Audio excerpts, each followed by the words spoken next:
दिन भर की तमाम खबरों को समेटे खास पेशकश इंडिया रिपोर्टर लेकर हाजिर हैं हम। नमस्कार, आपके साथ मैं राजीव शर्मा। नमस्कार, आपके साथ मैं हूं शुभ्रा सुमन। सबसे पहले बात बंगाल के रण की करते हैं। बंगाल में चुनाव के बीच ममता बनर्जी के गोत्र वाले बयान पर सियासत तेज हो गई है। बीजेपी नेताओं के हमलों के बीच इसमें अब AIMIM चीफ ओवैसी की एंट्री हो गई है। ओवैसी ने कहा कि मेरे जैसे लोगों का क्या होना चाहिए जो न शांडिल्य है और न ही जनेऊधारी। ओवैसी का आरोप है कि हर पार्टी अपना हिंदू चेहरा दिखाने में लगी हुई है और ये वोट बैंक के लिए हिंदू कार्ड खेला जा रहा है। वहीं वोटिंग से पहले ममता के गोत्र वाले बयान को बीजेपी ने मौका देखते ही लपक लिया। बीजेपी के फायब्रांड नेता और केंद्रीय मंत्री गिरिराज सिंह ने कहा है कि रोहिंग्या को बसाने वाले अब खौफ से गोत्र पर उतर आए हैं और ये सब हार के डर से ही किया जा रहा है। तो ममता के गोत्र वाले बयान को लेकर अब सियासत तेज है। तो दरअसल असदुद्दीन ओवैसी ने ट्वीट किया। उन्होंने ट्वीट में लिखा, मेरे जैसे लोगों का क्या होना चाहिए जो न शांडिल्य हैं और न ही जनेऊधारी हैं। साथ ही ये भी लिख दिया कि जो न तो किसी खास भगवान के भक्त हैं और न ही चालीसा या कोई पाठ करते हैं। हर पार्टी जीतने के लिए हिंदू कार्ड खेलने में लगी है। जी हाँ, अनैतिक, अपमानजनक और ये सफल नहीं होगा ये तरीका, ये कहा है असदुद्दीन ओवैसी ने। और ये ट्वीट हम आपको दिखा रहे हैं। असदुद्दीन ओवैसी की भी एंट्री हो गई है अब गोत्र विवाद में। असदुद्दीन ओवैसी की एंट्री होना इसलिए भी लाजमी है क्योंकि जब बिहार के चुनाव हुए थे तो सीमांत इलाकों में असदुद्दीन ओवैसी की पार्टी ने बेहतर प्रदर्शन किया था और उसको देखते हुए असदुद्दीन ओवैसी ने पश्चिम बंगाल के चुनाव में भी ताल ठोक रखी है। ममता बनर्जी के गोत्र वाले बयान के बाद अब एक के बाद एक प्रतिक्रियाएं आ रही हैं और ये ट्वीट बहुत महत्वपूर्ण है। असदुद्दीन ओवैसी का यही कहना है कि हिंदू कार्ड की कोशिश कर रही हैं, हिंदू कार्ड खेल करके वोट लेने की कोशिश कर रही हैं तमाम पार्टियां। उनका इशारा बीजेपी और TMC दोनों की तरफ है और उनका कहना है कि मैं क्या करूं अगर मैं हिंदू नहीं हूं या मेरा कोई गोत्र नहीं है, जनेऊधारी नहीं हूं। तो एक तरीके से तंज भी कसा है और सियासत भी करने की कोशिश की है ओवैसी। दरअसल इसके चलते असदुद्दीन ओवैसी की भी कोशिश उस ध्रुवीकरण को मजबूती तरीके से पश्चिम बंगाल के चुनाव में उभारने की है, जिसके चलते वो भी यहां पर विनिंग कार्ड अपना आजमा सकते हैं। बिल्कुल, इधर ममता बनर्जी के गोत्र कार्ड पर बीजेपी बौखला गई है। केंद्रीय मंत्री गिरिराज सिंह ने कहा है कि हार के डर से ममता का हृदय परिवर्तन हो रहा है। लेकिन बंगाल में तुष्टीकरण की राजनीति नहीं चलेगी। पूरे मुद्दे पर न्यूज के रिपोर्टर संजय शर्मा ने गिरिराज सिंह से बातचीत की। दूसरा चरण आते आते ममता बनर्जी ने अपना गोत्र तक बता दिया है लोगों को। शांडिल्य गोत्र बताया ममता बनर्जी ने। हम बात करेंगे सीधे केंद्रीय मंत्री गिरिराज सिंह जी से जो खुद भी शांडिल्य गोत्र के हैं। गिरिराज जी, ममता बनर्जी ने अपना गोत्र बता दिया, शांडिल्य गोत्र। मुझे खुशी हुई कि दीदी मेरी समगोत्री हैं, लेकिन दीदी 10 साल में कभी इसके पहले बताई होती तो शांडिल गोत्र वाले और उनके रिश्तेदार आपके शासन में दुर्गा की मूर्तियों के विसर्जन में लाठियां नहीं खाते, कोर्ट के दरवाजे नहीं खटखटाते, रामनवमी में उनकी पिटाई नहीं होती। लेकिन आपने तो उस समय उनकी पिटाई की। अब गोत्र कह रही हैं। मुझे तो खुशी है लेकिन मुझे दुख भी है कि आपके रहते गोत्र वाले और गोत्र वाले के संबंधियों पर, उनके जानने वालों पर, उनके मानने वालों को इस ढंग से दुख तकलीफ क्यों भोगना पड़ा। श्रीमती गिरिराज सिंह जिनका कहना है कि शांडिल्य गोत्र ममता बनर्जी का, तो फिर वो दुर्गा विसर्जन में लाठियां क्यों बरसाती थी। कैमरामैन जना के साथ संजय शर्मा, इंडिया न्यूज दिल्ली। तो गिरिराज सिंह ही नहीं, बीजेपी के और भी नेता इस मसले पर हमलावर हैं ममता बनर्जी पर। केंद्रीय मंत्री मुख्तार अब्बास नकवी ने कहा है कि दीदी को चुनाव के पहले ही क्यों गोत्र याद आ रहा है।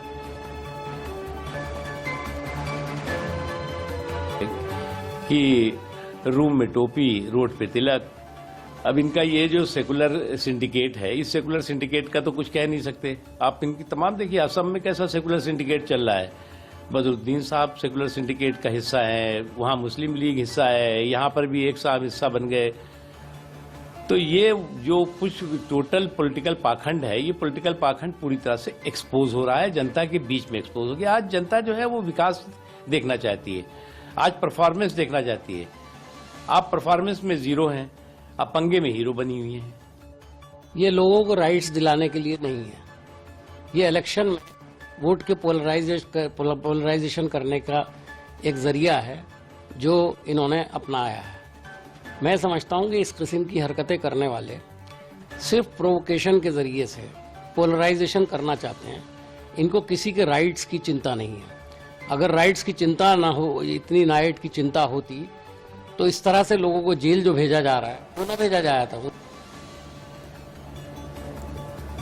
उधर केंद्रीय मंत्री प्रकाश जावड़ेकर ने कहा कि बंगाल में ममता बनर्जी की जमीन खिसक चुकी है। वो चुनाव हार रही हैं, इसलिए गोत्र तक बताना पड़ रहा है उन्हें। तफसील से बातचीत की है इंडिया न्यूज संवाददाता संजय शर्मा ने। शांडिल्य गोत्र बता रही है ममता बनर्जी, चंडी जाप कर रही है, चंडी पाठ कर रही है जगह जगह।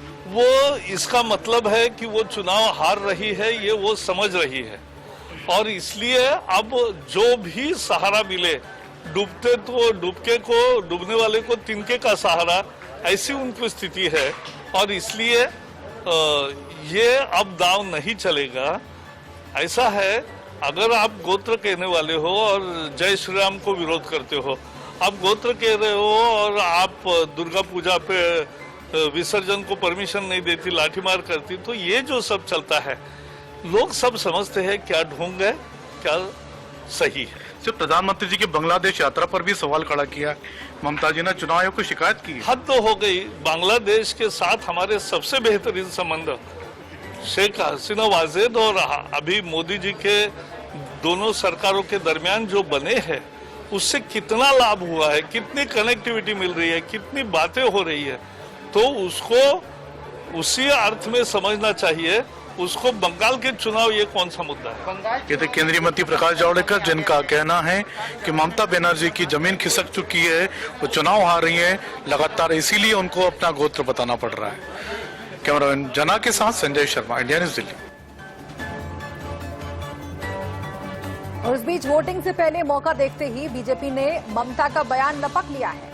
और इस पूरे मुद्दे पर बीजेपी सांसद राकेश सिन्हा से तफसील से बातचीत की राकेश सिन्हा। पश्चिम बंगाल चुनाव में एक बार फिर जो है गोत्र को लेकर सवाल खड़ा हुआ है और ममता बनर्जी अपने गोत्र की बात बता रही हैं। हमारे साथ बातचीत करने के लिए बीजेपी के वरिष्ठ नेता राकेश सिन्हा साहब हैं। राकेश सिन्हा साहब, चुनाव कल नंदीग्राम में चुनाव है और गोत्र की यहाँ पर परिभाषा। देखिए, लोकतंत्र में और एक उदार लोकतंत्र में किसी को अपनी जाति, धर्म, गोत्र बताने की आवश्यकता नहीं पड़ती। यदि ममता बनर्जी अपना गोत्र बता रहे हैं तो यह उनका अपराध बोध बताता है।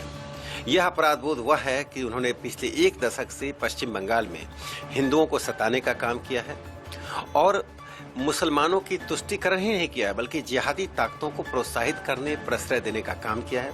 इसीलिए आज वे अपने को एक हिंदू साबित करने में लगी हुई हैं। ये ऐसा ही है जैसे राहुल गांधी कोर्ट के ऊपर जनेऊ पहनकर लोगों को दिखा रहे थे, अब ममता बनर्जी अपनी गोत्र बता रही है।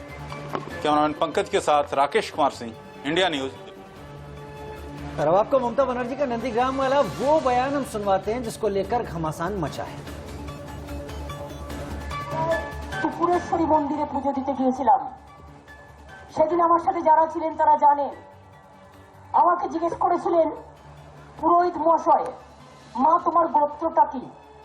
আমি বলে ফেলেছিলাম মামাটি মানুষ গোত্র। আজকেও তিনি যখন আমায় জিজ্ঞেস করলেন, আমি বললাম দেখুন আমার তো একটা পার্সোনাল গোত্র আছে, সেটা সান্ডিল্য, কিন্তু আমি মনে করি আমার গোত্র মামাটি মানুষ গোত্র।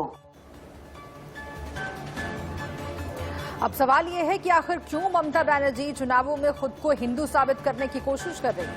क्यों ममता बनर्जी कभी अपनी जाति तो कभी अपना गोत्र बताकर चुनाव में मंदिर मंदिर घूम रही हैं? क्या इसके पीछे हिंदू वोट बैंक की राजनीति है? क्योंकि बीजेपी ममता बनर्जी पर यही आरोप लगा रही है। और आज बंगाल में बीजेपी अध्यक्ष जेपी नड्डा ने रैली की और ममता बनर्जी पर एक के बाद एक कई हमले बोले। जेपी नड्डा ने कहा कि ममता बनर्जी जय श्री राम के नारे से चिढ़ती हैं। सुनिए।